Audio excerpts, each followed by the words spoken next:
Welcome back to Terminology Tuesdays, where you learn one new financial term in a few minutes on a Tuesday. Thanks for being here.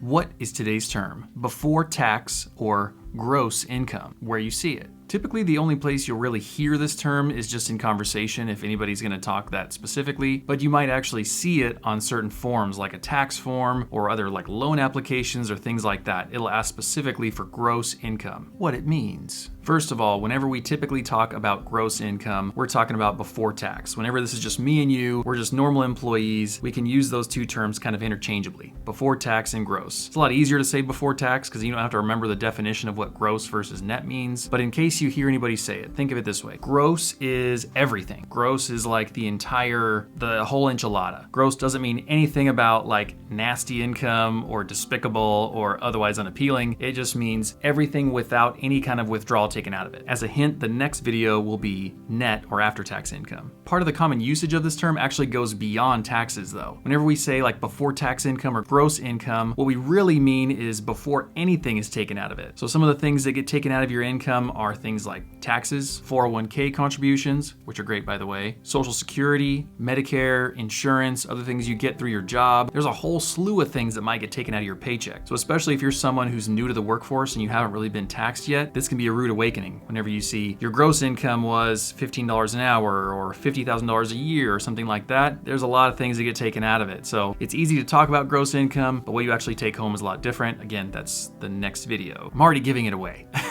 Like I said, before tax or gross income is probably the amount that you're most familiar with. Let's say I'm an employer. It's really the most like fair way to talk about wages because I don't know how much money you're gonna get taken out for taxes. It varies from person to person. And I don't know how much money you wanna take out for your 401k or any of those other things. So I can only really talk to you in terms of gross income, of total income that I'm gonna give to you. Everything that happens after that isn't totally in my control. The other reason why we talk about before tax income more than after tax income is it's just a bigger number. Like it's a nice big fat, round, juicy number with a bunch of zeros on it that sounds a lot better. So it's easier to say, oh yeah, I make $60,000 a year than I'm saying I make $49,956 a year, something goofy like that. The easiest way for you to decipher what your own gross or before tax income is to look at your recent pay stub. So typically the first number or the kind of highest and to the left number will be close to what your gross is. If you get paid an hourly rate, you might see an hourly rate times the number of hours equals gross pay. If your check gets direct deposited, then go ahead and just reach out to your HR person to ask for a copy of your pay stub. In the scheme of things, it seems like everyone kind of knows their gross income because it is that nice big round number, but whenever you're actually trying to build wealth or pay off debt or get a handle on your finances, it's not that important of a number because it's not what you actually take home. So stay tuned for future Terminology Tuesdays video because if this helped you a little bit, the next ones are gonna help you a lot. Every term that I choose to make a video about is something that I see as foundational for your understanding so that you can become totally financially literate, so that you can have the right conversations, you can negotiate well, you can do all the things you need to do to build wealth and have control over your personal finances. And if you're subscribed here, I want you to be able to understand what I'm talking about because sometimes I'll throw out terms like RMD or contribution or withdrawal or before tax income or gross income or whatever else. And I want you to be able to track right along with me